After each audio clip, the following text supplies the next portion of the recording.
Lyca மற்றும் red Jain movies தயாரிப்பில் பிரம்மாண்ட இயக்குநர் சங்கர் இயக்கத்தில் உலகநாயகன் கமல்ஹாசன் நடித்த இந்தியன் 2 ஜூலை 12 முதல் உலகமெங்கும் திரையரங்குகளில்.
லிவிங் டுகெதர் ரிலேஷன்ஷிப் என்பது திருமணம் அல்ல என்றும் துணையை கணவர் என்று அழைக்க முடியாது என்றும் கேரள உயர்நீதிமன்றம் கருத்து தெரிவித்துள்ளது. இதை அண்மை செய்தியாக பார்த்து கொண்டிருக்கிறோம்.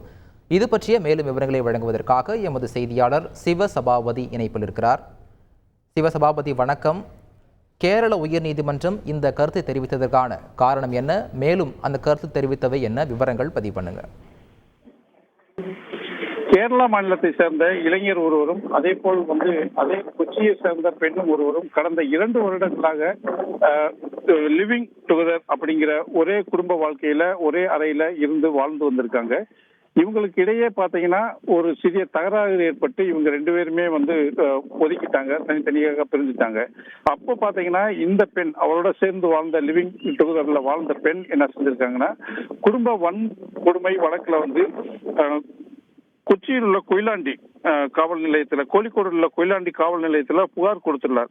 இதன் அடிப்படையில் இளைஞர் மீது குடும்ப வன் வழக்கு பதிவு செய்யப்பட்டது. இந்த வன் வழக்கு பாத்தீங்கன்னா ரத்து செய்ய கோரி அந்த இளைஞர் கேரளா உயர் நீதிமன்றத்துல தாக்கல் செஞ்சிருந்தாரு. இதை விசாரித்த நீதிபதி பாத்தீங்கன்னா திருமணம் ஆனால் மட்டுமே கணவன் என்று அழைக்க முடியும், அப்பதான் இந்த குடும்ப வழக்கு எல்லாமே உள்ள வரும். இது மட்டும் இல்லாம அப்பதான் அந்த பெண் தன்னுடைய உரிமைகள் எல்லாமே கோர முடியும். லிவிங் டுகெதர் அப்படிங்கிறது பாத்தீங்கன்னா அவங்களுடைய தனிப்பட்ட குடும்ப வாழ்க்கையாகும், அவங்க தனிப்பட்ட பிரச்சனையாகும். இதுல உறவுகள், அதாவது கணவரை பங்குதாரரா சட்டப்பூர்வமான கணவரா அழைக்க முடியாது. எனவே கணவனும் மனைவியும் சட்டப்பூர்வமாக திருமணம் செய்து கொண்டால் மட்டுமே இந்த கால எல்லைக்குள் வருவார்கள் என்று கோர்ட்டு கூறியிருக்கு. இதை தொடர்ந்து பாத்தீங்கன்னா அவர் மேல பதியப்பட்டிருந்த வழக்கை ரத்து செய்ய கோரி IPC 498 கீழ் வழக்கு தொடர முடியாது என உயர்நீதிமன்றம் சுட்டிக்காட்டியுள்ளது. முழு விவரங்களை வழங்கியதற்கு நன்றி சபாபதி. லைகா மற்றும் ரெட் ஜெயின் மூவிஸ் தயாரிப்பில் பிரம்மாண்ட இயக்குநர் சங்கர் இயக்கத்தில் உலகநாயகன் கமல்ஹாசன் நடித்த இந்தியன் 2 ஜூலை 12 முதல் உலகமெங்கும் திரையரங்குகளில்.